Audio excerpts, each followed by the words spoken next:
querida doctora Chelis, que están aquí con nosotros. Muchas gracias, Leti, por estar aquí con nosotros. Y bueno, ¿qué está ocurriendo en México? ¿Qué está ocurriendo en la Ciudad de México?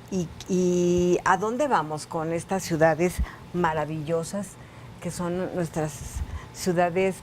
¿Por qué les pusieron así? Bueno, mira, es bien interesante, porque si ya nos vamos al origen de la lógica de los santuarios, en términos políticos y sociales, pues viene desde el medioevo. Las iglesias que se volvían justamente santuarios donde no podía pasar el poder político. Exacto. Y que entonces creaban una frontera que era respetada. Pero solamente eran las iglesias. Las iglesias y algunos lugares que santuarios. Se volvieron lugares donde el poder respetaba y había siempre esta ambigüedad en qué momento la persona podía salir y la podían agarrar porque se respetaba. Pero eso realmente es una lógica que se ha mantenido desde hace siglos. Sin embargo, ahora han sido nombradas algunas específicamente como ciudades santuario y se lo han tenido que ganar. Pero no es de ahora, fíjate, Jazz, que es bien, decía yo, por eso la historia es padre agarrarla desde donde empezó, o por lo menos, porque en los años 80, a raíz de la intervención estadounidense en varios países de Centroamérica, se dio una emigración a ese país como no había ocurrido nunca, por ejemplo, de El Salvador, sobre todo El Salvador, de Guatemala, de Nicaragua, que son países que no habían tenido una emigración como la ha tenido México hace 150 años. Sí. Entonces, esa población que se fue a Estados Unidos primero empezó a recibir ayuda de algunos grupos de la sociedad civil, muy organizados, pero poco a poco fueron rebasados y entonces algunas ciudades, fíjate, desde los 80 del siglo pasado, desde la época de las canciones que estábamos oyendo ahorita, se nombraron ciudades santuarios, que es una definición jurídica. Este es importante, porque es que la ciudad se acoge a principios jurídicos que implican que no va a cooperar con la autoridad policíaca que mandata detener, por ejemplo, a la población extranjera sin documentos. Entonces, lo que estas ciudades hacen es que ya no es solo la iglesia o lugares como lo era en el medioevo, sino que declaran que como ciudad, como localidad, pueden ser incluso lugares pequeñitos, no van a cooperar, no pueden impedir que las leyes a nivel de migración son federales en todo el mundo. En todo el mundo, sí. Pero entonces no pueden impedir que no ocurra y que no se lleve a cabo dicha ley. Pero lo que sí pueden hacer es no cooperar. Y eso es lo que actualmente tenemos como ciudades santuario, que en Estados Unidos, a raíz de no solo de la llegada de Donald Trump, desde Obama, que se incrementó la persecución a los extranjeros, se empezaron a dar estos movimientos de resistencia, mucho de sociedad civil, y luego finalmente en el gobierno, grupos más bien progresistas respecto al tema migratorio, pues empezaron a nombrar a sus ciudades jurídicamente ciudades santuario. Sí. Por ejemplo, aquí en el Distrito Federal, la Ciudad de México. Es la Ciudad de México, es la ciudad santuario. Imagínate qué privilegio, ¿no? No.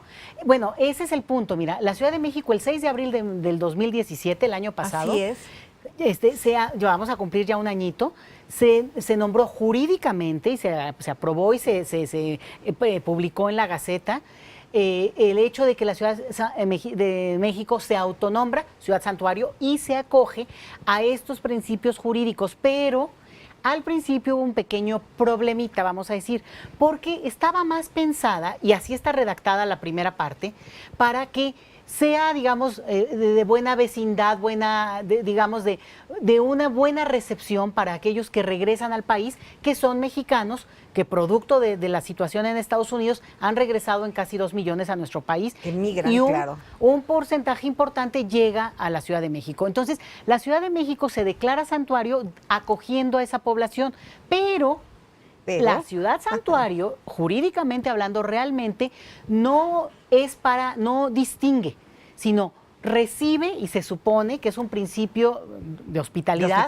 claro, sin distinción de nacionalidad, y en ese sentido no es para mexicanos que retornan o en otro país que tú quieras, sino para población extranjera, migrante, que llega al país, que llega a la ciudad en este caso. Yo no sabía. Y igual en cualquier lugar de la República Mexicana. Esto solo ocurre en la Ciudad de México. Ahora, como quedó al principio, como solamente era para mexicanos que regresaban, bueno, pues había una cuestión que donde la hospitalidad se veía muy trunca y se hizo un adendum famoso, ¿no?, de la ley para mencionar ya que además era abierta y solidaria a todos los extranjeros que lleguen a la Ciudad de México. Esto lo hicieron los nuevos congresistas. Eso todavía no estaban los nuevos congresistas porque te estoy hablando de hace un año. Pero es en toda 2017, pero a principios de año. Pero estamos, digamos, sí obedece al espíritu de lo que está cambiando en nuestra ciudad en un nivel, ¿no? Sí da cuenta de ese discurso y sobre todo en un momento muy difícil con una relación política con Estados Unidos que si bien es a nivel federal Washington con Los Pinos, pero realmente donde se ve el tema migratorio es en lo local. Entonces, Nueva York, Chicago, todo California y algunas otras ciudades, por ejemplo Austin en Texas, son 25 ciudades, son ciudades santuario en Estados Unidos. Okay. Es decir, que no cooperan por principio y no son sancionadas por sus propias autoridades. Eso no es igual en México. En México, en la Ciudad de México, es más bien como un nombramiento, una forma de responder en términos más simbólicos, porque por un lado no es que se lleva a cabo cabalmente esa hospitalidad, pero bueno, por lo menos hay una intención. Y por el otro lado, lo que también tenemos es que, bueno, la cuestión federal pues tiene un peso fuerte acá y aquí no hay en principio este perfil de redadas que se están viendo en Estados Unidos, pero sí hay una persecución muy fuerte a la población extranjera en nuestro país y por cierto, ¿cómo crees? Un caso muy duro ahorita es la que están viviendo. Pero si estamos llenos de colombianos. No estamos llenos, que vienen a robar y eso es parte de eso, mira, eso es bien delicado porque eso es parte del discurso donde cuando al criminal se le pone la nacionalidad por delante, tú criminalizas a todo el grupo. Por ejemplo, claro, mexicanos son, ya sabes, lo que dijo Trump. En Estados Unidos, exacto, ¿no? Entonces, cuando cuando sale en la prensa que colombiano es no sé qué, desafortunadamente mandas un mensaje generalizador. Entonces, igual, ¿no? O sea, también, o victimizar también. Sí. Entonces, ese es un punto que es más bien que tendríamos que revisar. Italianos. Exacto, ¿no? Entonces, victimizamos pero a todo el país. Eso podría incluir una ciudad santuario, por ejemplo, que en esta ciudad se hiciera un trato de caballeros porque no puede ser una obligatoriedad, digamos, pero que los medios de esta ciudad justo hiciéramos esa distinción, porque al final de cuentas, pues te llevas entre las patas a todos los que somos de una nacionalidad o la otra. Es exactamente lo que en su momento Donald Trump hizo con nosotros, los mexicanos. En otros países del mundo, sobre todo en Estados Unidos, saben que la Ciudad de México es una ciudad santuario. Difícilmente lo saben, porque este no ha sido un tema, digamos, muy puesto en escena de parte del gobierno de la Ciudad de México. Así como otros temas muy de vanguardia se han presumido enormemente y han tenido resultados, el tema de la extranjería en nuestra ciudad... Porque nosotros sí sabemos cuáles son los lugares santuarios de Estados Unidos. Bueno, mira, obviamente porque pues ahí es a donde y además porque el 90% de los extranjeros en Estados Unidos son mexicanos. Exacto. Entonces tienes ahí una situación en la cual un grupo especialmente vulnerable a todo lo que ha pasado los últimos, vamos a decir, 10 años prácticamente, han sido mexicanos. Y muchas de estas ciudades cuando protegen extranjeros, bueno, una gran parte es a los mexicanos y en todo caso centroamericanos, o sea, vamos en el mismo paquete.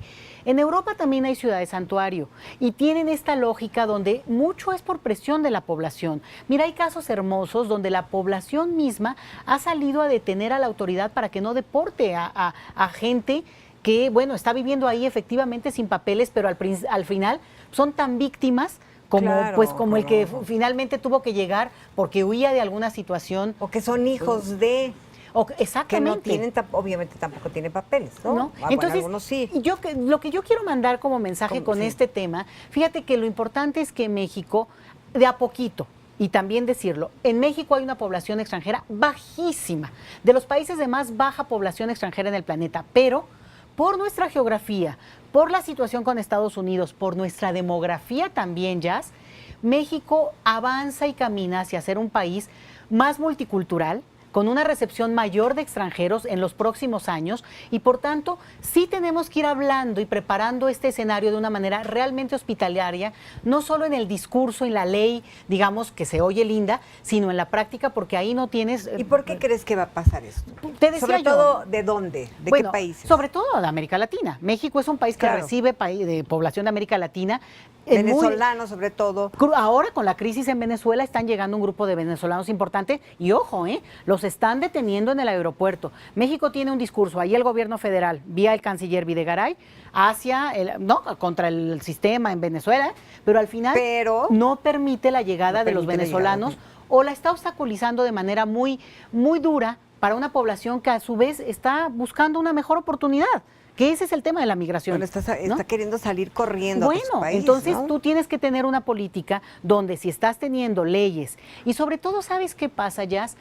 Con la experiencia de México como país de altísima emigración, el país de mayor emigración del planeta, nosotros tendríamos que ser doblemente sensibles a estos temas y decir, como me recibieron como país, a lo mejor a ti y a mí no, pero como no han recibido a nuestros primos, a nuestros hermanos, a nuestros abuelos, ¿no? Como ¿Pero qué país. vamos a hacer si no hay trabajo, si no hay dónde vivir, si no tienen los recursos? ¿Cómo le vamos a hacer para tenernos Pues aquí? mira, tenemos en la un dilema capital? fuerte porque ese es el dilema que enfrentan todos los países del planeta cuando llegan oleadas de migrantes y finalmente no es como te gustaría o no, es la situación que se da. Y nada más te lo pongo para que lo veas en perspectiva. En México hay ahorita 17,000 solicitantes de refugio. ¿No? Es una. Ok. En Brasil hay 85,000. No, Entonces, bueno. lo que te quiero decir es que, y bueno, solicitudes no son aceptación, Sí, porque claro. en México hay solo 3,000 refugiados aceptados. Estamos hablando de un país, Jazz, de 130 millones de habitantes. Exactamente. Entonces, nada más lo quiero decir como muy en bonito para además dejarles un bonito sabor de boca. Creo que nuestro camino como humanidad es la multiculturalidad, la experiencia de esta vivencia de tus raíces, mis raíces, el origen multiétnico, y esa riqueza es lo que hay que valorar y empezar a pensar que México, que ha sido uno de los países más cerrados, por cierto, del planeta en ese sentido, hacia la extranjería, se va a ir abriendo y bueno, verlo con ese orgullo que siempre México ha tenido de su hospitalidad culturalmente hablando. 130 millones somos en México, 130 millones hay en Rusia y tiene una extensión inmensamente mayor. Enorme. Oye, tenemos que hablar de Putin. Obligado el próximo programa, Sí, por favor. me preparo con eso, me ¿Sale? preparo Va. porque además Me pues, encanta el fue tema. un caso fuertísimo. Ayer la elección que ganó arrasadoramente el señor Putin. Impresionante, que Sí. hay que platicar. Gracias, Listo. Gracias, Leticia Jazz. Calderón Chelius, nuestra politóloga del ombligo de la luna. Muchas gracias. Gracias.